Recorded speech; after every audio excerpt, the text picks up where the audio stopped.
সব মিলিয়ে যে হয়েছে তারা কিন্তু এখনো পর্যন্ত আপনি শুনতে পাচ্ছেন যে টিয়ার নিক্ষেপ করা হচ্ছে। টিয়ার শেলের গুলিতে কিন্তু সাধারণ ছাত্রছাত্রী যারা রয়েছে তারা বেশ ছোটাছুটি করছে এবং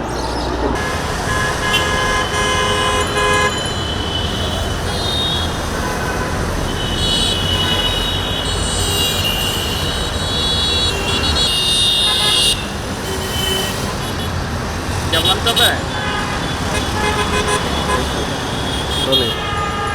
দর্শক আমি এখন দাঁড়িয়ে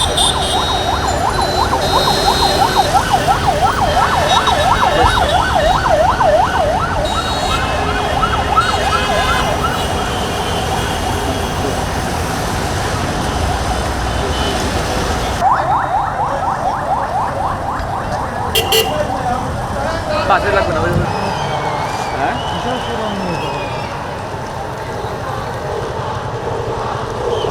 সবাই একসঙ্গে থাইকো। হ্যাঁ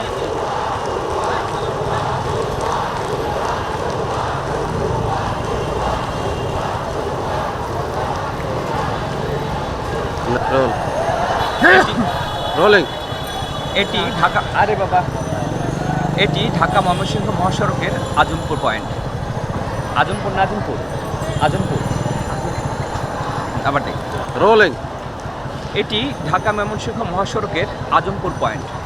আপনারা দেখতে পাচ্ছেন যে 11টা বাজার সঙ্গেই যারা আন্দোলনরত শিক্ষার্থী তারা এখানে এসে অবস্থান নিয়েছেন এবং প্রধান যে সড়ক সেই সড়কে তারা অবস্থান নিয়ে যান চলাচল বন্ধ করে দিয়েছেন।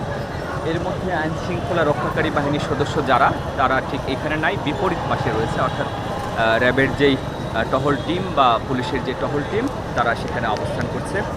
আন্দোলনকারীরা তাদের মতো করে রাস্তা অবরোধ করে রেখেছে এবং আমরা এর আগে দেখেছি যে 11টা বাজার আগে থেকে এখানে কিন্তু যান চলাচল ছিল না বললেই চলে এবং আন্দোলনকারীদের সঙ্গে চারপাশ থেকে অর্থাৎ অলিগলিতে থাকা যারা রয়েছেন তারা এসে যোগ দিচ্ছেন।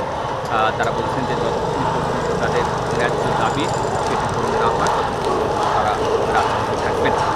আপনি জানেন যে আজকে কোটা সংস্কারের দাবিতে যারা আন্দোলন করছে তাদের কমপ্লিট শাটডাউন চলছে। সেই দাবির অংশ হিসেবে তারা এখানে এসে অবস্থান নিয়েছেন।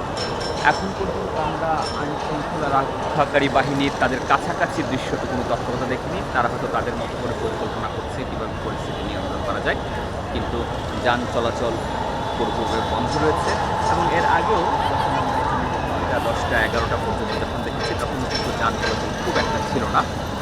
সাধারণত যারা জরুরি কাজে বের হয়েছেন তারা এসেছেন, কিছু গণপরিবহন চলেছে, বিআরটিসি কিছু গাড়ি চলেছে। সব মিলিয়ে যে হয়েছে তারা কিন্তু এখন পর্যন্ত আপনি শুনতে পাচ্ছেন যে টিয়ার নিক্ষেপ করা হচ্ছে।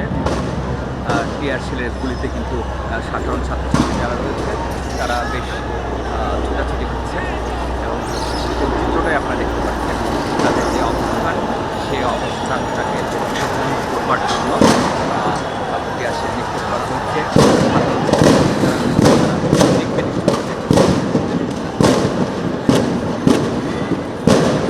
বলে যাও। আমি জাস্ট টিয়ার শেলের শব্দগুলো শুনবার জন্য কিছুক্ষণ চুপ করছিলাম। সাধারণ ছাত্র যারা হয়েছে কোটা তারা কিন্তু প্রধান সড়ক অর্ধেক ছেড়ে দিয়েছে, কিন্তু আর অর্ধেক দখল করে রেখেছে। অর্থাৎ তারা কিন্তু একবারে রাজপথ ছেড়ে যাচ্ছে না।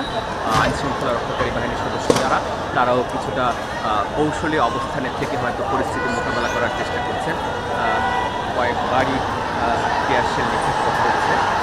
দেখা যাক পরিস্থিতি কী হয়, আমরা সেই পরিস্থিতিটা বরং টিয়ার শেল নিক্ষেপ করার পর তারা কিছুটা বেশি উত্তেজিত হয়েছে বলে মনে হচ্ছেন। আশপাশে যারা আছেন তাদেরকে ডাকাডাকি করছে। আবারও তারা কিন্তু প্রথম যেই সড়ক সেই সড়কে এসে অবস্থান নিচ্ছে। সব মিলিয়ে বলা যায় যে এখানকার যে পরিস্থিতি আজমপুর সড়কে এটি বেশ উত্তপ্ত। ঠিক কতক্ষণ নাগাদ শেষ হয় সেটা পরিষ্কার করে কিছু বলা যাবে না। আমরা অপেক্ষা করছি যে কখন নাগাদ এই পুরো সড়কটি যান চলাচলের জন্য স্বাভাবিক হয়। শরীফুল ইসলাম খান,